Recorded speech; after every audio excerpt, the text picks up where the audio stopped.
Welcome back to every naval battle in history. The Carthaginian Navy has, throughout this series, been a major disappointment. This was where the great maritime power set its safeguard, in the wooden walls of their fleet. And time again they managed to lose to Romans who barely knew how to put to sea. Athens might have eventually lost the Peloponnesian Wars, but at least they blazed a trail of heroic lost victories across our imaginations. Whereas Carthage, in an era where their underrated army won many victories, just stunk at sea. Unable to come to grips with the Roman Corvus, the powered boarding plank, and at times frankly inspired admiralship by the Roman consuls. Until 15 years into the course of this long war, finally Carthage manages to win at sea, in the Battle of Drepana in 249 BCE. Now, viewers with good memories will note that Carthage did have a small win at the very start of the war at the Battle of the Lipari Islands, we covered in episode 29. And that battle was notable for the command of Carthaginian senator Boides. From there, the litany of failure runs through the usual continuous string of Hannos, Hannibals, and Hamilcars. And then, in 249, something different happens. The Carthaginian commander is one Adherbal. We can only assume it's a coincidence. Now, to set the scene, after Ecnomus in 256 BCE, the Romans invaded Africa, and, to everyone's surprise, got their asses handed to them in land battles. In 255 they attempted to evacuate their forces from Africa, but a storm at sea obliterated the Roman fleet.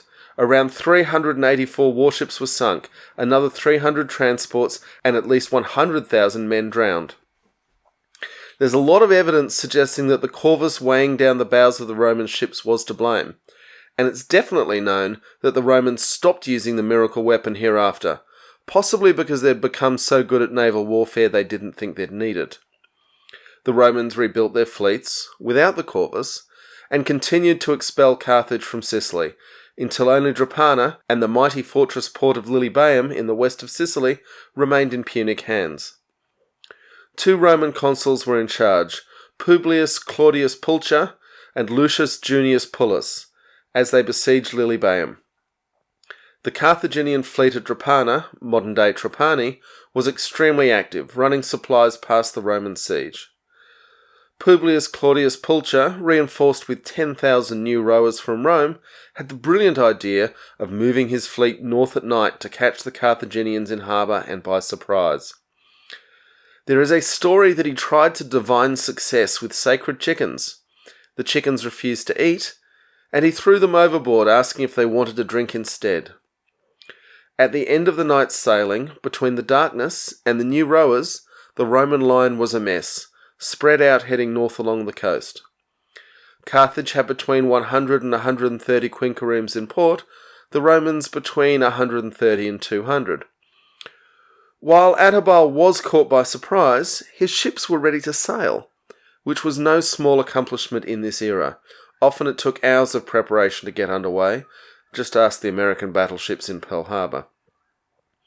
The head of the Roman line was close to being able to trap them in harbour, but Pulcher was worried by his spread-out force and ordered them back to consolidate. This gave the Carthaginian fleet time to escape the harbour and gain sea room from which they could trap the Romans against the shore.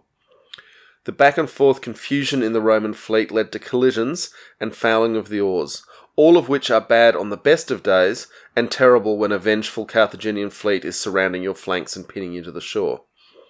Roman discipline cracked, with ships running aground so their crews could flee, and eventually Pulcher leading a breakout of 30 ships which escaped.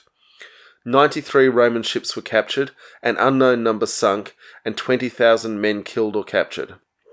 After a long wait, the Carthaginian fleet had finally triumphed at sea. They were to follow up by sweeping up the remaining Roman naval forces and even raiding the Italian coast.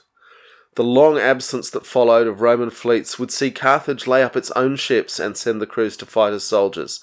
It would be another 7 years before Rome would start to rebuild its fleet.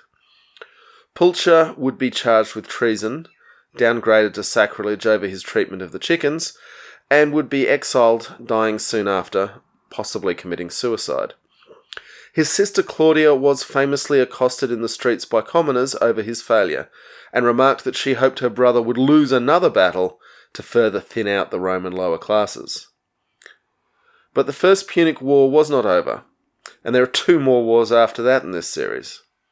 Strap in, folks, we've got lots more to cover as we take on every naval battle in history.